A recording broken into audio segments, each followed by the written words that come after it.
How many of you guys like Countercades? Oh, I know a lot of you guys like the Countercades. You like how they don't take up that much room. You can hang them on a wall. You can put them on a table. You can put them in a closet. You can do pretty much anything you want to because they don't take that much room up. And those of us that live in apartments, in small houses, Countercades are amazing. But they have changed the look and the design on some of the Countercades. No, we're not talking about that redesigned Pac-Man. We have a completely different design that is great for 2 players. So make sure you hit that like and subscribe. We're going to talk some new Countercades right after this.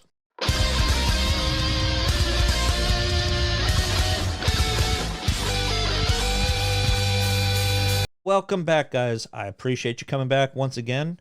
I know some of you are probably interested on what it is that I have to talk about. You didn't see the actual title of this particular video? Well, maybe you saw the actual screen grab that I'm going to put on there.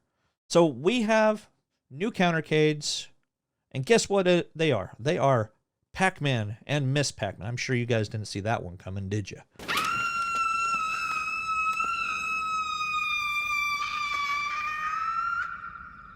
Pac-Man and Miss Pac-Man on an Arcade1up cabinet. Whether a Countercade, whether a partycade, whether it's any kind of cade, Arcade1up is synonymous with Pac-Man and Miss Pac-Man.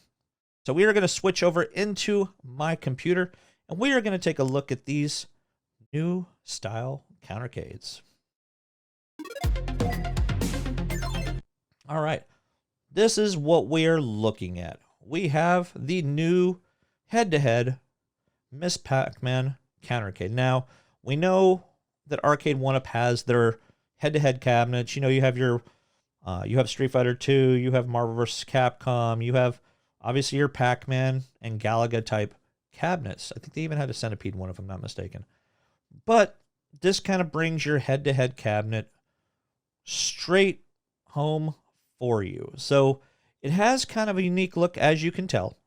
They've really kind of squished down that head-to-head type cabinet. Now this one, I don't think you're going to be able to hang this one on the wall. You're going to actually have to have some sort of a table, maybe a coffee table or kitchen table or something to that effect to actually really play with this particular title effectively.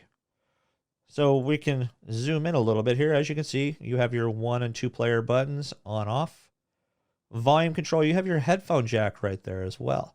Now, when it comes to how the screen is, normally your head-to-heads, if I'm not mistaken, generally the screens don't quite flip. You don't normally see the full screen when it comes to some particular titles.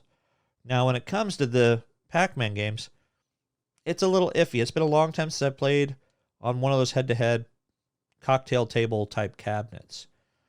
In this case, I think what's going to happen is one player is going to play, and then the screen's going to flip, and then the other player is actually going to play as well. Now, if I am not mistaken, some of them they had kind of like a spot right in the middle where it seemed like both people could play at the same time on 2 different screens. But I think this one is just going to be, obviously, one player at a time. One player dies, next player goes. So, very interesting looking cabinet. It has your Miss Pac-Man marquee on the side. That's what you want to call it. But it is the picture on the bottom of the control deck that you would normally see on the actual cabinets themselves. This is a little bit better picture of the side there. I do like the art. Now, it has the same kind of art style as what you're going to find with the regular Countercades. Just obviously in a more squished down variation. This is one side. Other side looks exactly the same, so I'm sure that doesn't surprise you. You have basically one button there for some of the games that just take one button, like your Galagas and things like that. This is a top-down view right there, so you can actually see all the actual art style and pinstriping they have on the entire cabinet here. Now, obviously, it looks like they added the actual gameplay there as an afterthought because it's not quite lining up with what they actually put on here. So you have your straight on side shot there. So what titles is this going to have, or what are the dimensions? It is 15 inches. Well, it says high.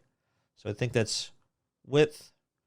Depth is going to be 19.5, so not quite 2 feet.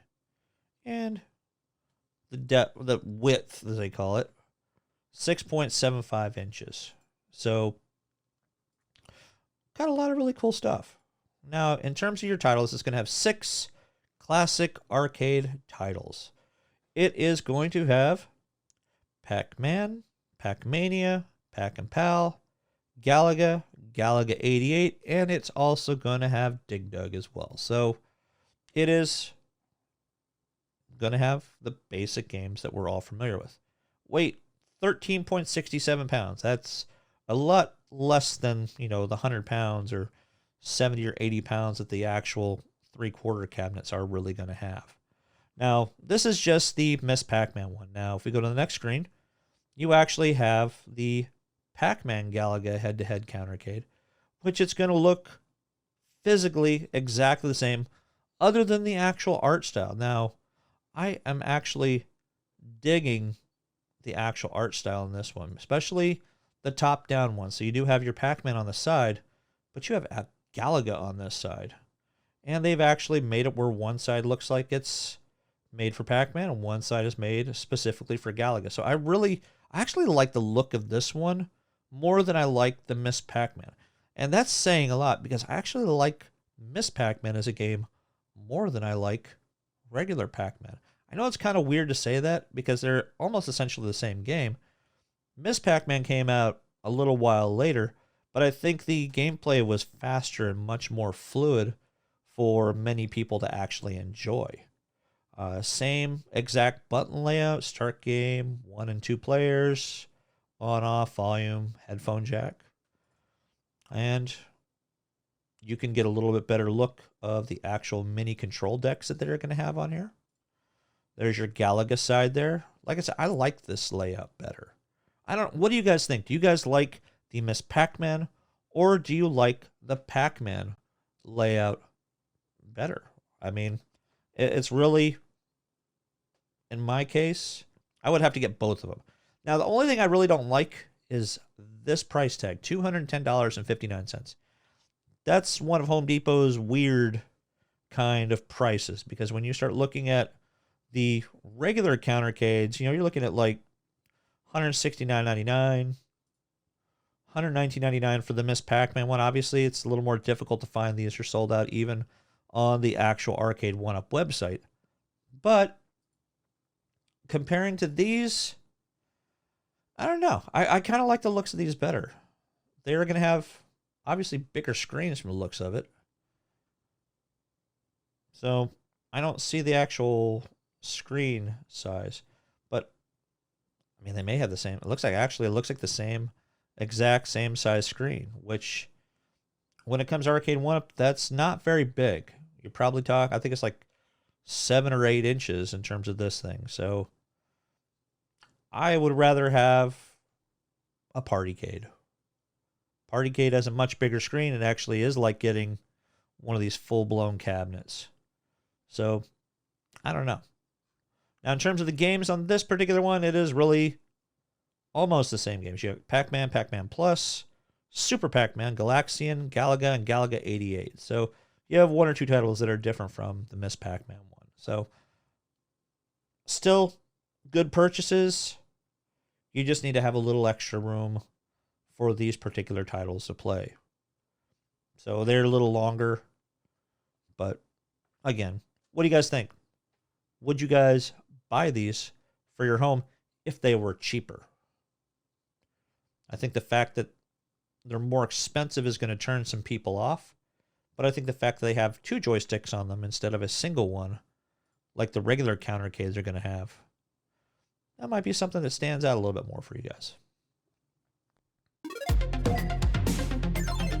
That is going to do it for this video, guys. This is kind of more one of my in-depth looks at the Pac-Man Galaga head-to-head cabinet and also the Miss Pac-Man head-to-head Countercade cabinet as well. So I don't know if I would buy this. Would I recommend these? If the buttons feel right. That's like the most important thing. That's one of the things that Arcade1up almost never gets correct, is going to be how the buttons and the joysticks react playing the games. So I know many people, some of the first things they mod are the screens and the controls. Sometimes they leave it at that, but you also have people go a little bit crazy, and then they do the marquees, and then they also do the risers and put little screens in them. So there's some really cool things I've actually seen people do with some of these particular cabinets. But by the time people are done modding them, they may as well have just bought the full main cabinet or gone with one of the other brands that is either bigger, has a bigger screen, and would have cost them less money at the end of the day. So when you start looking at, iArcade, cabinets like that,